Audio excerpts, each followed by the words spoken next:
75% से नहीं भर पाती है, तो हम 75% अभ्यर्थियों या 75% रिक्ति दोनों में जो कम है उतना हम लोग ज़रूर भर देंगे। और उस हिसाब से हम लोग जो कट ऑफ है, जो हमारा क्वालिफाइंग कट ऑफ जो 40% जनरल के लिए जैसे है, उसको हम लोग उतना उस हद तक शिथिल करेंगे। मुझे नहीं लगता है कि उसके कारण से मुझे जो वर्तमान में कोई शिथिल करने की ज़रूरत है क्वालिफाइंग को, लेकिन ये एक प्रोविज़न किया गया इसलिए कि लोगों को लगे कि हाँ सरकार की मंशा भी है नियुक्ति करने की, हमारी मंशा है नियुक्ति करने की, और अगर बाई चांस कोई ऐसे मामले में अगर नहीं भर पाते हैं तो हम रिलैक्स करने के लिए तैयार हैं। पहली बात तो जो अभ्यर्थी जो इस तरह से अपने विचारों को रखते हैं, विचारों को रखने में कोई गलती नहीं है, लेकिन उनको ये समझना चाहिए कि जो आयोग उनका चयन करने जा रहा है, उस आयोग के जो अपने विशेषज्ञ हैं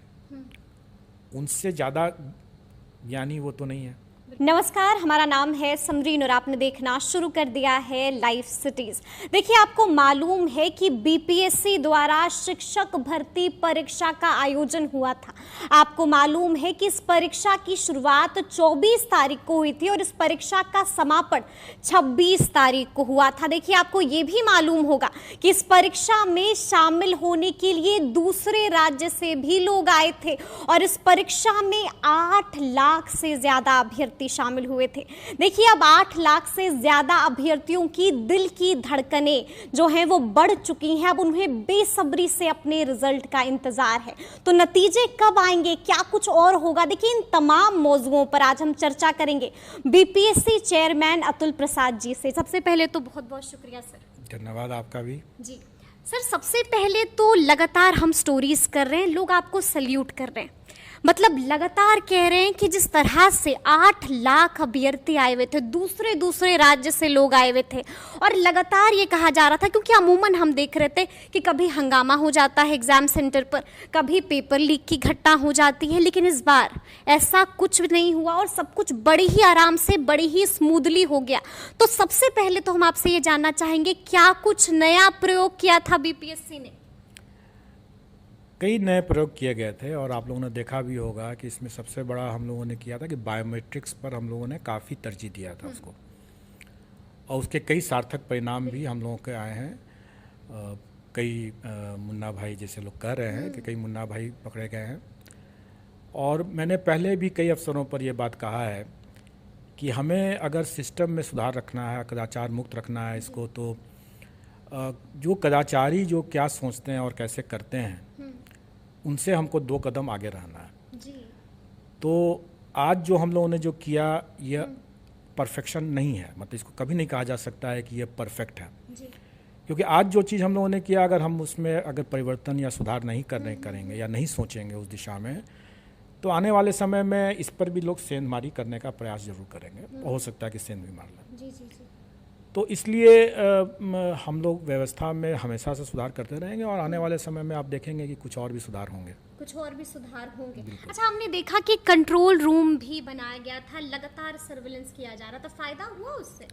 बिल्कुल, कई फायदे हुए उसमें। आपने देखा होगा कि इसमें यहाँ से ही हम लोगों ने कई सेंटर्स पर जो भी थोड़ी बहुत कोई बातचीत कर रहा है एक दूसरे से या कहीं पर कोई खड़ा को इधर उधर करने की कोशिश कर रहा है, तो यहीं से हम लोग इसको चिन्हित करके बता रहे थे और सेंटर्स के लोग एक्शन ले रहे थे।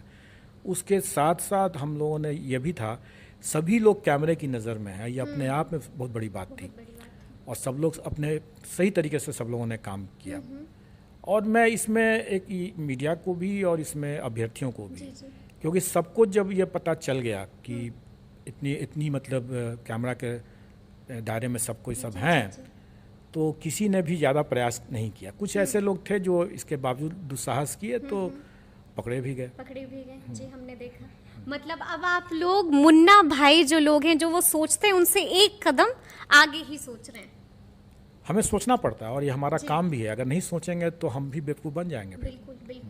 बिल्कुल। अच्छा सर, अब सवाल उठ रहा है, क्योंकि लगातार 8 लाख अभ्यर्थियों ने एग्जाम दिया है, तो सबकी जो दिल की धड़कनें हैं वो बढ़ गई हैं और उनके बीच अब घमासान भी चल रहा है रिजल्ट को लेकर। तो हम ये आपसे जानना चाहेंगे कि नतीजे कब तक आ सकते हैं? देखिए, मैंने पहले भी बताया है कि मैं नतीजों को एक फेज़ वाइज दूंगा जी और सबसे पहले मैं 11th-12th के अभ्यर्थियों को दूंगा, जी उसके बाद 9th-10th और उसके बाद प्राथमिक के। जी और इसका कारण है, इस सीक्वेंसिंग का कारण ये है कि आपने देखा होगा कि हम लोगों ने जो आवेदन आमंत्रित किया था उसमें हम लोगों ने स्पष्ट किया हुआ था कि जिसको भी एक नौकरी मिल जाएगी उसका वही नौकरी हम उसको देंगे, दूसरी नौकरी नहीं देंगे। ठीक है। क्योंकि हो सकता है कि किसी ने तीनों के लिए अप्लाई किया हो, तीनों के लिए योग्य हो और जी। तीनों उसमें उसके मेरिट लिस्ट में आ रहा हो, जी तो स्वाभाविक है कि वो एक ही नौकरी कर पाएगा। और ये आवेदन में हम लोगों ने स्पष्ट कर दिया था कि हम एक ही नौकरी देंगे और जो मिल जाएगा उसी को देंगे। और इसका क्रम जो हमारा है वो सबसे पहले हम उसको 11th-12th के लिए देखेंगे ठीक है। और इसीलिए सबसे पहले हम उसी का रिजल्ट निकालेंगे। तो जो इसमें जिसका चयन हो जाएगा उनको फिर हम 9th-10th में कंसिडर नहीं करेंगे। अच्छा, और इसी कारण से हम इस तरह से फेजिंग कर रहे हैं कि पहले हम 11th-12th का तो निकालेंगे। 11th-12th के नतीजे कब तक, एक टेंटेटिव अगर तारीख आप बता सकें? देखिए, मुझे जहाँ तक लगता है कि 11th-12th एंड 9th-10th जी दोनों ही लगभग आगे पीछे 15 के आसपास, 15 के आसपास सितंबर के आसपास पूरी हम लोग- उम्मीद है कि हाँ, उम्मीद है। जी आ सकते हैं। अच्छा सर, लगातार जैसा कि मैंने शुरू में ही कहा कि हम लगातार एग्ज़ाम सेंटर्स पर थे। देखिए, बहुत सारे अभ्यर्थियों से हमने बात की, काफ़ी अभ्यर्थी थे जो बड़े गुस्से से एग्ज़ाम सेंटर के बाहर निकल रहे थे, मतलब इतना भड़के हुए थे और साफ साफ कह रहे थे कि सवाल तो इतना टफ था कि क्या बोले, मतलब ऐसा लग रहा था कि आउट ऑफ सिलेबस। और बहुतों ने ऐसा बोला कि आउट ऑफ सिलेबस सवाल पूछे गए थे। तो क्या बीपीएससी ने ऐसा किया है? देखिए, बीपीएससी ने ऐसा कुछ नहीं किया है। सभी प्रश्न जो हैं वो विद इन सिलेबस हैं। मुझे स्मरण है कि जैसे प्राथमिक में शायद एक प्रश्न था, अगर सर्किल का एरिया अगर 40 पाई स्क्वायर है तो सर्किल के रेडियस के बराबर का स्क्वायर का एरिया क्या होगा। जब मैंने ये प्रश्न देखा तो मैं भी उछल पड़ा, इसलिए कि मैं समझ गया कि ये प्रश्न तो बिल्कुल ही बच्चों वाला है ज़रूर, लेकिन ये प्रश्न ऐसा है कि एक बारगी में किसी से पूछा जाए तो उसको बहुत दिक्कत होगी, कंफ्यूज कर जाएगा। क्योंकि मैं अच्छी तरह से जानता हूँ कि आप भी इसका आंसर जानते हैं या जान सकते हैं, क्योंकि आपने भी वो पढ़ाई किया। ये बेसिक प्राइमरी स्कूल का ही लेवल का मामला है ये।